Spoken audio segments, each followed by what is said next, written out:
Now I'd like to introduce you to the Scratch Encore Studio Checker. You've already been using the project checker. With a single project URL, it checks that single project. And this is very useful for students to find out whether they have completed the project and what they have and have not completed. And so it also, if you're a teacher going around helping individual students, it gives them more specific information to allow you to help your students. We also have a studio checker. The studio checker uses a studio URL where all of your students would need to put their projects. And it actually checks all of the projects in that studio. And it helps teachers with both formative and summative assessment. This is what it looks like. So if I put in my URL, it'll tell me how many of the students are done, how many are somewhat done, and how many have really not made very much progress at all. And then it lists vertically every single project and the creator and which elements they have and have not completed. So you can scroll down to go through your whole class.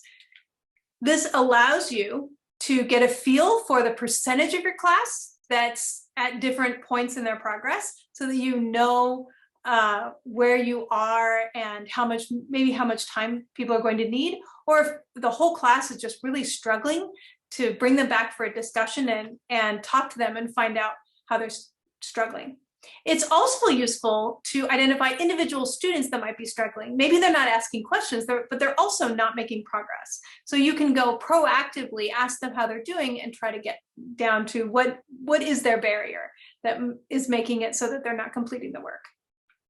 And then for summative assessment, it's useful because you can record what tasks each student has completed. But I do want to give the caveat that the project checker is not perfect. And so if things are marked wrong, you shouldn't just take that as fact.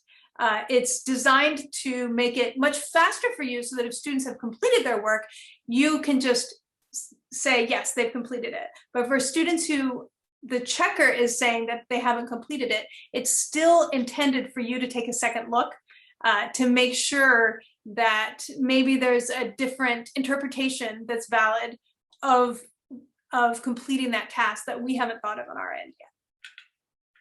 Okay.